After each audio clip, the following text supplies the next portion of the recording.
జనసేన ఆవిర్భావ సభలో పవన్ కళ్యాణ్ పలు భాషల్లో ప్రసంగించారు.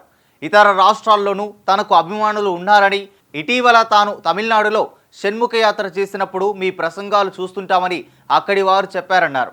మహారాష్ట్రలో పర్యటించాలని దేవేంద్ర ఫడ్నవీస్ కోరారని, హర్యానాలోనూ పర్యటించాలని కోరారని తెలిపారు. ఎన్డీఏ కూటమి కోసం తాను మహారాష్ట్రలో ఎన్నికల ప్రచారంలో పాల్గొన్నానని, తాను ప్రచారం చేసిన నియోజకవర్గాల్లో ఒక్కటి తప్ప అన్ని చోట్ల కూటమి గెలిచిందని తెలిపారు. ఇదే వేదికగా పవన్ హిందీ, తమిళం, మరాఠీ, కన్నడ భాషల్లో ప్రసంగించారు. తమిళనాడు వర్సెస్ కేంద్ర ప్రభుత్వం మధ్య నెలకొన్న భాషా వివాదంపై పరోక్షంగా స్పందించారు. తమిళనాడుతో సహా భారతదేశం అంతటికి 2 భాషలు కాదని బహుభాషలు కావాలన్నారు పవన్ కళ్యాణ్. ప్రజల మధ్య పరస్పర ప్రేమాభిమానాలు ఉండాలంటే భారతదేశానికి బహుభాషా విధానమే మంచిదని తెలిపారు. సంస్కృతాన్ని తిడతారు, దక్షిణాదిపై హిందీని రుద్దుతున్నారు అంటారు.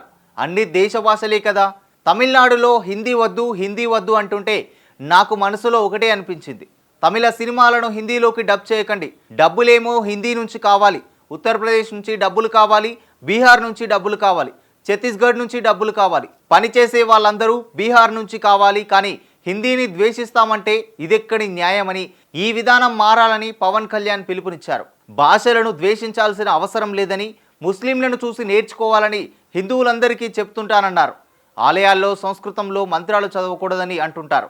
మరి ముస్లింలు అలా ఎప్పుడైనా అంటుంటారా? ముస్లింలు ఎక్కడి వారైనా కావచ్చు, అరబిక్ లేదా ఉర్దూలో ప్రార్థిస్తారన్నారు. హిందూ ధర్మంలో సంస్కృతంలోనే మంత్రాలు ఉంటాయి. మరి అలాంటప్పుడు తమిళంలో మంత్రాలు చదవాలా, తెలుగులో మంత్రాలు చదవాలా అని పవన్ కళ్యాణ్ ప్రశ్నించారు. జనసేన జన్మస్థలం తెలంగాణ, కర్మస్థలం ఆంధ్ర, తెలంగాణ భూమి నాకు పునర్జన్మ ఇచ్చిందని పవన్ కళ్యాణ్ అన్నారు.